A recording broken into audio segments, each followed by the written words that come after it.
Welcome back to the Mayor's Update. We are broadcasting live from St. Thomas City Hall with our Mayor, Joe Preston. Well, don't we love doing it here in council chambers? It's a beautiful old building. If you haven't been here, come watch a council meeting one night. Well, maybe half of a council meeting because it's good for sleep. Absolutely. And we have a special guest today. We do. Lindsay Rice is with us today from the YWCA. And we know we've been talking over the last couple of weeks about Tiny Hope and what's happening in our community from what can be built on the old Elgin Handles factory and with Doug Terry and with Lindsay, and we've done a number of meetings at City Council, and a couple more things happened on Monday night. But first of all, for all of you at home wondering, why did the mayor get all dressed up tonight? I really love having Lindsay as a guest, and that's why I thought I'd clean myself up and we'd look good. But truly, I was at Ken Monteith's funeral this afternoon. For those that don't know, our former member of Parliament, former Reeve from Southdale, former greatest fundraiser on earth, from the United Way through our hospital and the hospice. Has passed away, and so that funeral was today. And what a special time it was. Certainly, Ken was a great mentor of mine, and I would never have entered politics without Ken convincing me to do so. And it was on his porch one night where I actually made the decision to run. And then his guidance of how to do that properly. And Karen and Vecchio and I were talking about it today at Ken's funeral, how he taught us both how to be good people first and a politician second, that if you made friends, you're more likely to get things done. And Ken was always that way. So, hey, Ken, I will miss you. I thank you for putting me in the position I'm in now. I would never have been here before, but thank you so much. And Luella and the family, we'll miss them. If you need help, call. We're always there. And somebody asked me afterwards today, how will you replace Ken? And I said, well, I may be too old for that, but they said, nope, he took up the community work at your age. He was a politician who went on to do other things before that, but his work for the hospital, a fundraiser on the big build, and now with the hospice and the other things he's done. I said it will take at least two people to come forward to replace Ken. And so we wanted to start off the show tonight by saying thank you to the whole Monteith family. It's not just Ken, but when he was away doing the hard work, the family had to do without him. So we thank you for letting us honor our friend tonight. And now we're going to talk to Lindsay about Tiny Hope. Kind of give us the big picture of what Tiny Hope is, and then we're going to ask you a few questions about how does that grow and what do we get next. Well, I love to say Tiny Hope with a big impact. Yes. So what we are thinking of is 21 Kane Street, downtown St. Thomas. As you said, an old Elgin Handles property. Yes. We've done the full remediation of the brownfields, and we are now moving forward with our site plan. So we have a design of 40 tiny homes for 21 Kane Street, 1, 2, and 3 bedroom units.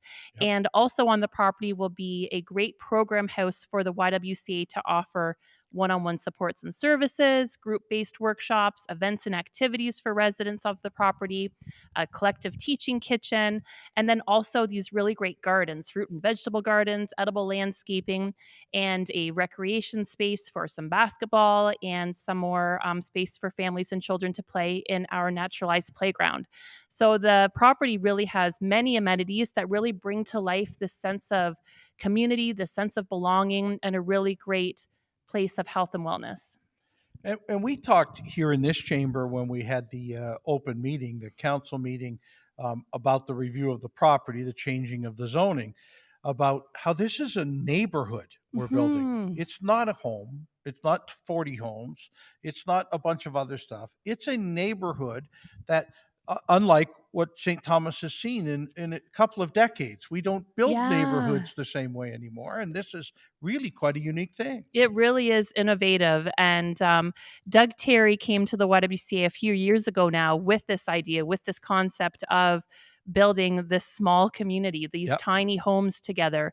And with that brings the opportunity to have those intentional neighbor relationships, to have diverse walks of life living together in the community, whether it's an older adult who might be single, or a family with small children, or a young person who's just starting off on their own. So we're really excited about this opportunity and to build this type of community in downtown St. Thomas. And the other benefit is affordable housing, Yes. which is the huge need. Attainable housing. It's something we can actually offer. Yeah. It's so important because we know that rental rates are increasing. We know that the cost of living is increasing. And so the YWCA, as an affordable housing provider, right now we have 47 units. And so we'll be adding 40 additional spaces with Project Tiny Hope, all affordable, which is so important to build that, stabilization. Right.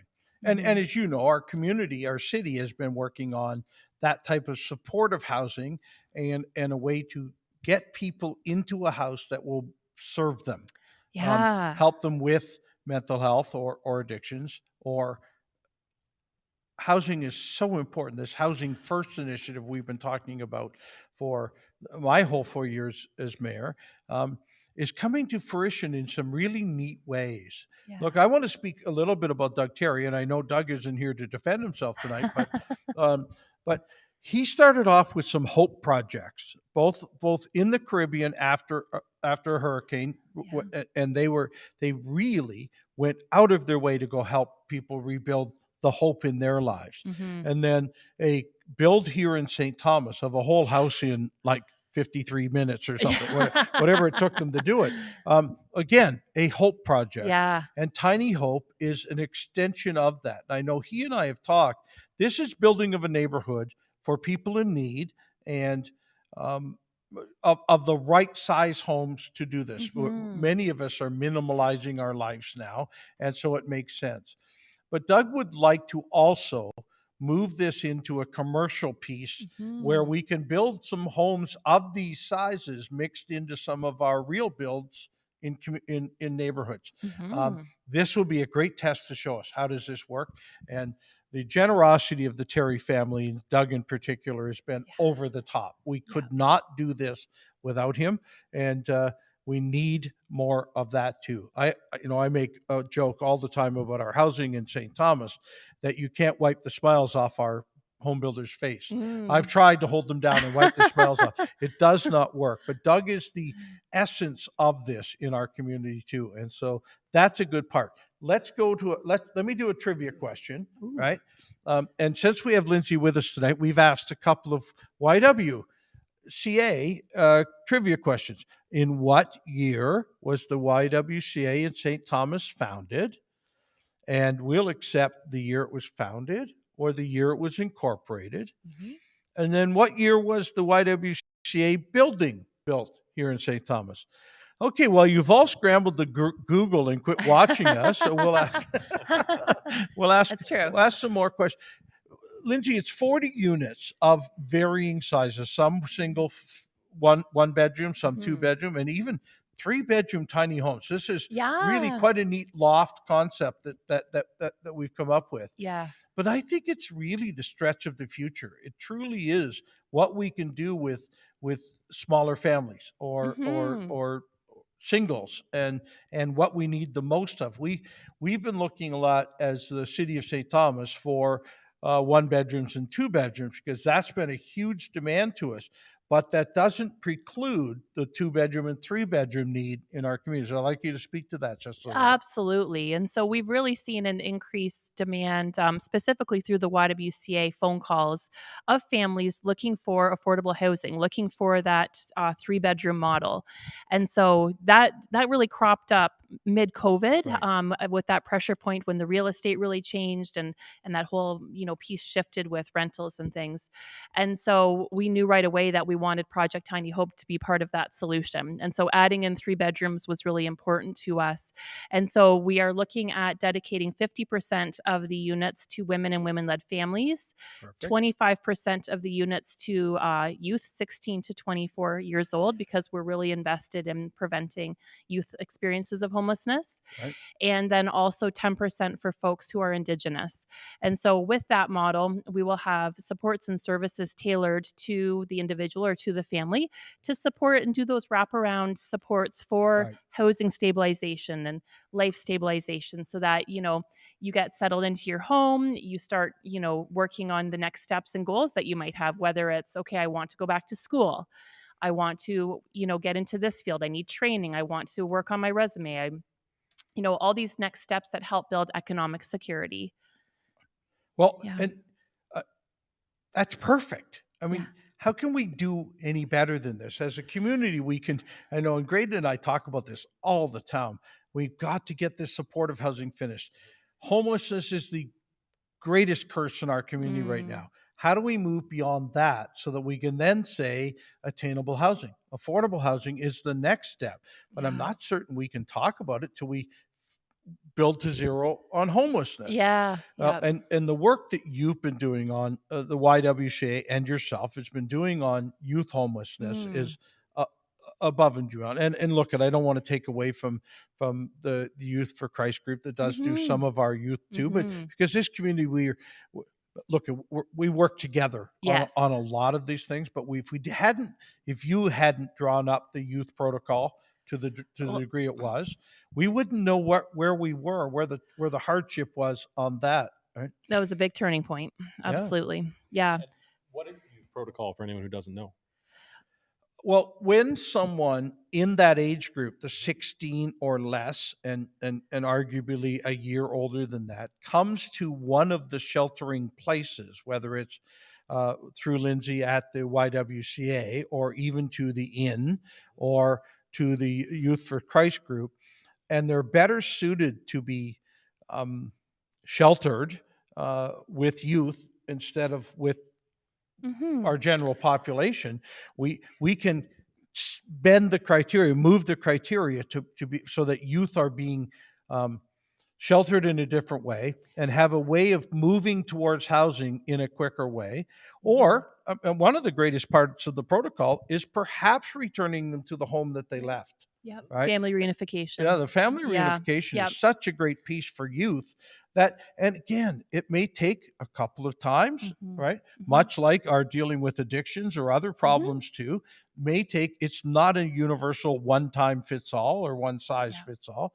But because the protocol is in place, we can see the immediate benefits to doing it right. Yeah, and our community is so fortunate because it really took different community agencies to come to the table and say, we're going to do something different that we've never done before, because what we're doing right now isn't solving the problem. And so it took like a real leap of faith and some innovation and some risk for organizations to come and do that work. And that's when you see system change, is when organizations are willing to readapt and to modernize and to move forward and not just keep necessarily doing the same things that they've been doing. And so we are fortunate that a number of organizations create this safety net for youth 16 to 24 years old. And we work really closely to do that, because you're right, the age and stage of development of a young person is very different. So to intercept that experience of homelessness early is a predictor of preventing homelessness as an adult. Success in the future, clearly. Yeah. And their next generation too, by how they come out of their generational youth into adulthood makes a huge difference as to how they will apply those same things moving forward. Look, Lindsay, you and I have had plenty of conversations about this, and we'll talk a little bit more about Tiny Hope, but my 4 years as mayor, we kind of started with kind of from zero. I thank you because you were already out there doing some of this, right? But boy, we didn't have a full-time shelter even. We had no emergency shelter. Yeah. We had kind of one-off emergency sheltering for youth. We had a completely different protocol for women in shelter from a violence against women or from a I just need the shelter point of view. We're really coming together as a total model in St. Thomas as to how to do this better, right?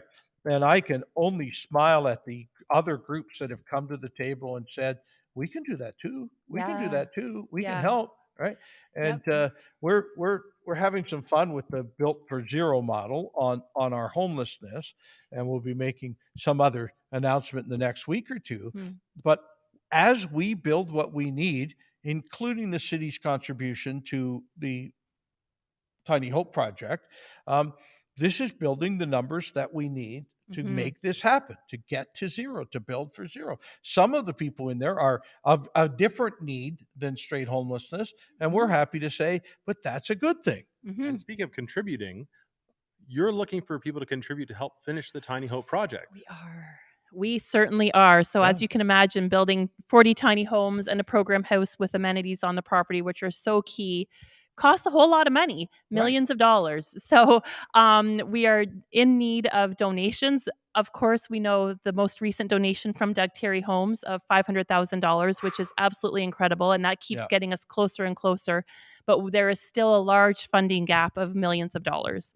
And so we're advocating with all levels of government, but also with community, with local businesses, with families, individuals. Any donation, $10, $100, $100,000. We won't get over the top till we get the community involved also. This isn't a government solved thing. It's everybody. We're going to ask them, as we have for everything else. We're going to go hat in hand to the province and to the federal government and say, this has to be part of what you're doing. That's right. From a housing point of view. It will not be enough if we don't get our community to also say, this is so important, we want to be part of it. We've all heard recently, I think it was London, a $25 million gift to start their homelessness survival plan that Mayor Morgan is working on over there. Hey, folks, we're already on our way, right? Yeah, you don't have to wait for that. Come, St. Thomas is ready for your dollars today, and we will build the next week. That's right. We really will. That's very true. Please help us. Right. This is a big project for all, and you're absolutely right. If you're thinking, but Mayor, you'll just come ask us again the following. Yes, I will.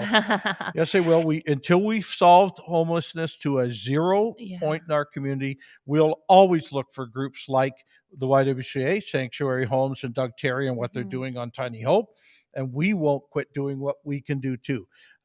It is so imperative that by the time we start feeling cold weather next winter, boy, we were fortunate this year. It was not as bad as it could have been from a capacity and temperature point of view.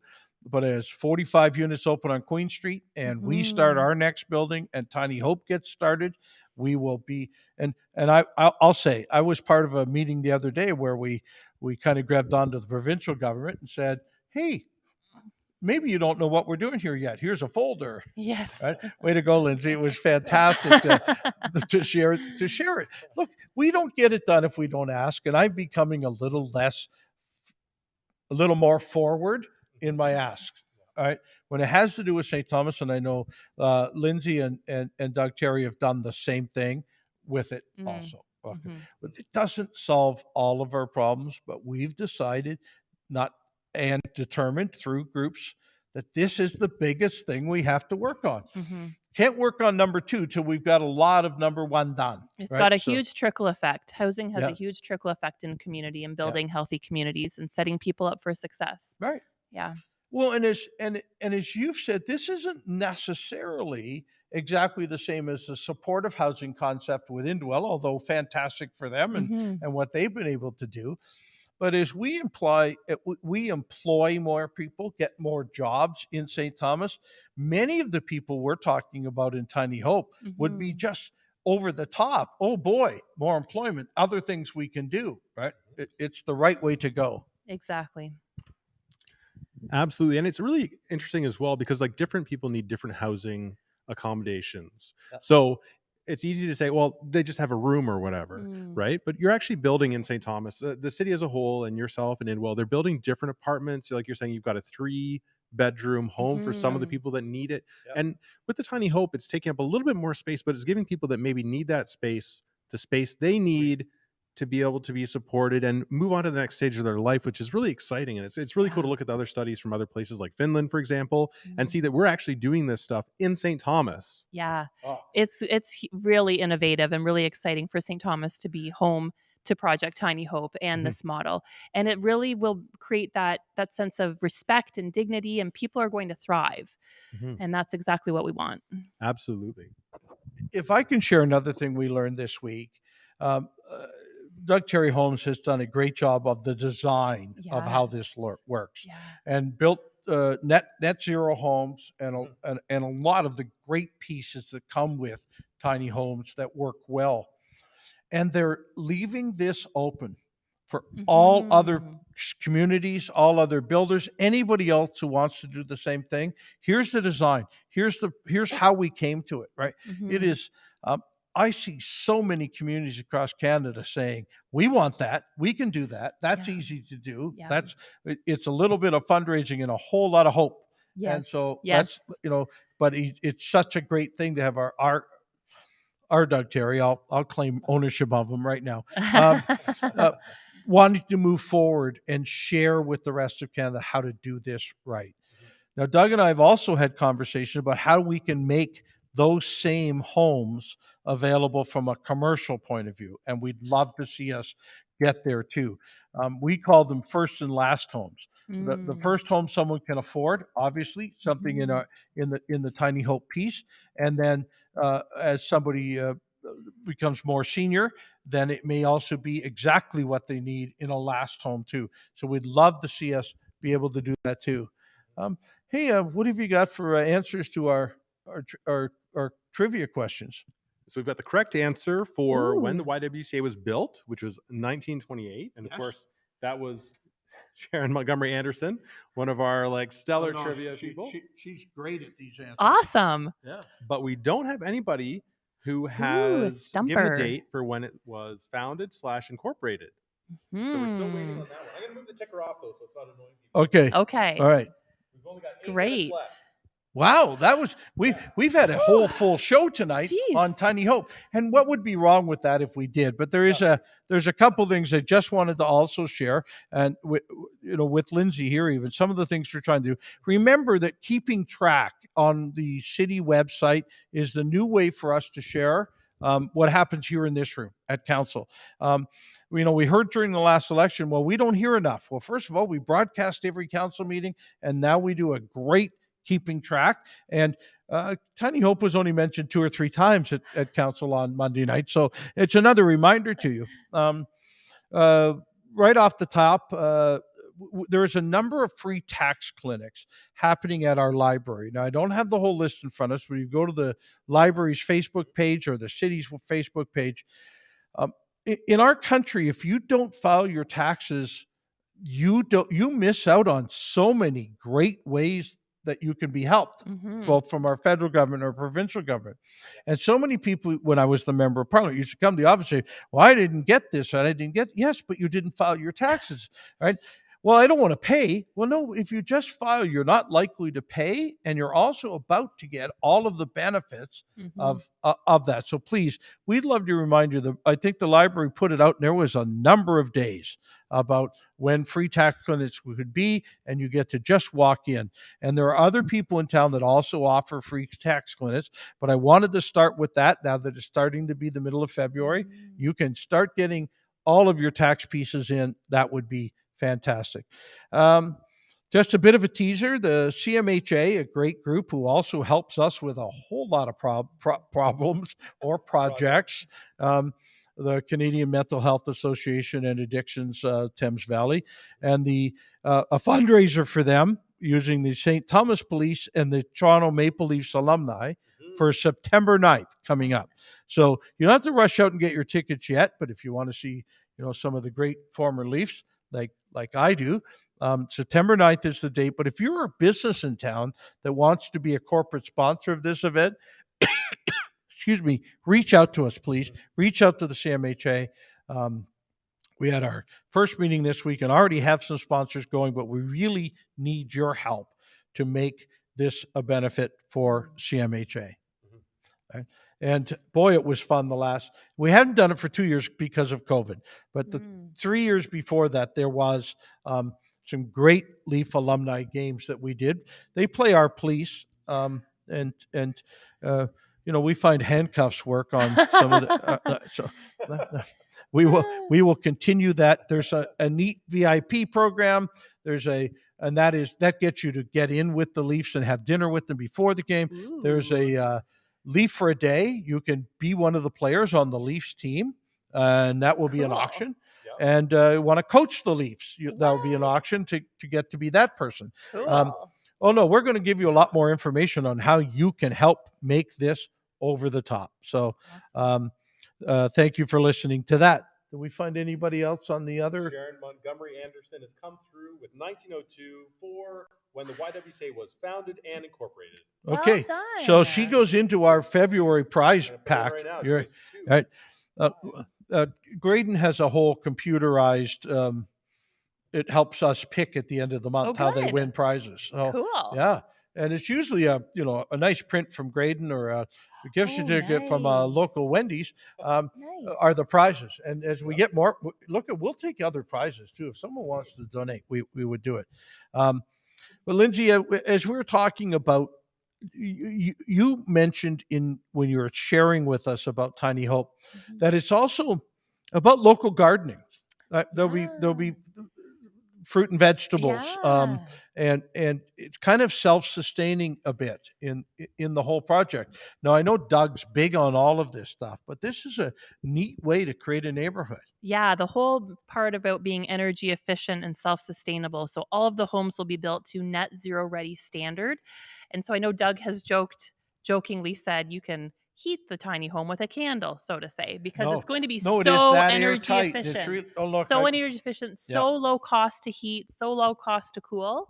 Yep. We're really excited to be offering that component to our residents and tenants. And having a fruit and vegetable garden right on site that's just for the residents is awesome. They can take the food right into their own tiny home to use. They can use the collective kitchen that we're going to have established. We're right around the corner from the Horton Street Market. Right. Just think we could be doing canning, jarring, food production in a licensed kitchen by public health. Yeah, this is a training kitchen too, so people can learn. That's right. Yes. Yeah, food skills and whatnot, and then some entrepreneurial I'll be opportunities. over for pie. Just let me know when it's ready. Well, let's hope so. Sorry, the mayor walked in again. Where did all the pie go? Yeah, no, we have a lot of fun with that, and it is. We're sitting in council chambers, looking out that window right to where it is. It is that close to downtown, which also makes it accessible to grocery stores, pharmacies, the Community Care Health Center. Yep. So many things that are just within a walking distance of this neighborhood of 40 units. It's a great. Perfect location. The property's been sitting there vacant for years. And so being able to remediate it and redevelop it into housing is really fantastic for downtown St. Thomas. Absolutely. It's very exciting. Now we're coming to the end of our show, so I hope you guys have enjoyed this. And Lindsay, thank you so much for joining us. Thank you so much for having me. This was a great blast. Wait, when we start construction, we're having you back with your hard hat. My hard hat. Hammer. Yeah, okay. Absolutely. Yeah. Because I've already shared with Doug I'm not handy, so I'll come cook during the perfect. Right? We want that. We can do that. Yeah. We could do a show from Tiny Home. I would love that. Wouldn't that be great? Yeah. fantastic. Yes, done. It's like pipe the internet. I'll do it over my phone. I'll just use my phone. Okay. No, we found we look just as good smaller. Maybe something I aspire to. Can I look smaller? Perfect. So thank you again for joining us on Mayor's Update this week. We hope we can share with you what's happening in our community. When we get great news like this, we want to share it with all, and we want you to ask us questions. Did we have any questions at all today about the city? This is a neat, when we have a good topic and we talk a lot, nobody asks us questions because they don't want to interrupt what we're saying. So kind. But so if you have any other questions for us about anything in the community, snowplow, ice rinks, whatever it might be, please leave us a message and we'll answer them back. But if you have any questions for it all about Tiny Hope, please let us know so that we can share with the whole world what we're trying to do right here in St. Thomas. All right. Bye, guys. Thanks Bye. again. We miss you already. Bye.